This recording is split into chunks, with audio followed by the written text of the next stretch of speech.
बंगाल की सियासत में एक ऐसा धमाका हुआ है जिसने ममता बनर्जी और बीजेपी दोनों की नींद उड़ा दी है, खासकर ममता बनर्जी और उनकी पूरी पार्टी टीएमसी की।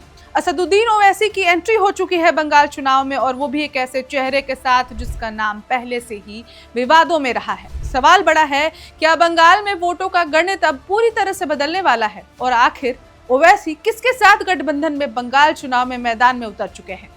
नमस्कार, मेरा नाम है ऋचा पराशर और आप देख रहे हैं वन इंडिया हिंदी। पश्चिम बंगाल विधानसभा चुनाव 2026 से ठीक पहले राज्य की राजनीति में एक नया मोड़ आ गया है।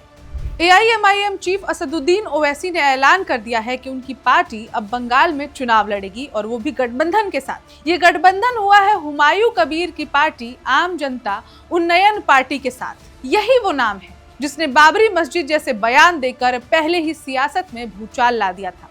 हुमायूं कबीर, ये नाम बहुत जाना पहचाना है।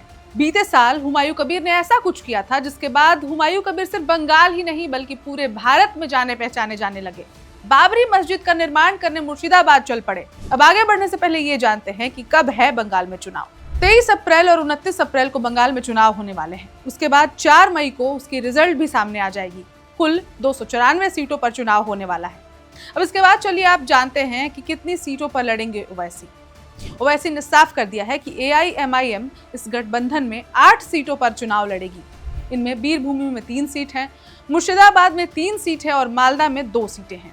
यानी सीधे सीधे मुस्लिम बहुल इलाकों पर ओवैसी का फोकस है। अब इधर हुमायूं कबीर का बड़ा दावा है कि ममता के लिए ये खतरा बन चुके हैं। जी, हुमायूं कबीर ने इससे भी बड़ा दावा ये कर दिया है कि 114 सीटों पर मुस्लिम वोट निर्णायक है। अगर हमारी सरकार बनी तो मुस्लिम सीएम या फिर डिप्टी सीएम भी मुस्लिम ही बनाया जाएगा। अब ये बयान सीधे तौर पर ममता बनर्जी के वोट बैंक पर चोट माना जा रहा है। 182 सीटों पर मैदान में एजेयूपी। कबीर की पार्टी अकेले ही 182 सीटों पर चुनाव लड़ने का ऐलान कर चुकी है, और सबसे बड़ा ट्विस्ट ये है, खुद कबीर 2 सीटों से चुनाव लड़ेंगे। इनमें है रेजी नगर और नाओडा। अब बीजेपी वर्सेस टीएमसी मुकाबला और ज्यादा पेचीदा हो रहा है। अब तक बंगाल में सीधा मुकाबला माना जा रहा था कि ममता बनर्जी की टीएमसी और भारतीय जनता पार्टी का जो आमने सामने का टक्कर है, लेकिन अब एआईएमआईएम और एजेयूपी की एंट्री ने पूरा समीकरण हिलाकर रख दिया है बंगाल चुनाव का।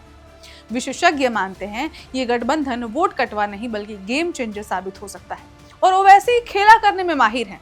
चाहे आप बिहार का उदाहरण ले लीजिए। इसके साथ ही ये भी जान लीजिए कि किन जिलों में इसका पड़ेगा असर।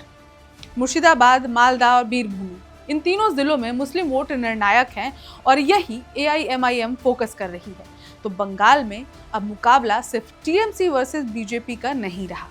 तीसरी ताकत मैदान में उतर चुकी है और सीधा वार भी कर रही है वोट बैंक पर। अब बड़ा सवाल ये है, क्या ओवैसी का ये दाव ममता का किला हिला देगा या बीजेपी को इसका फायदा मिलेगा।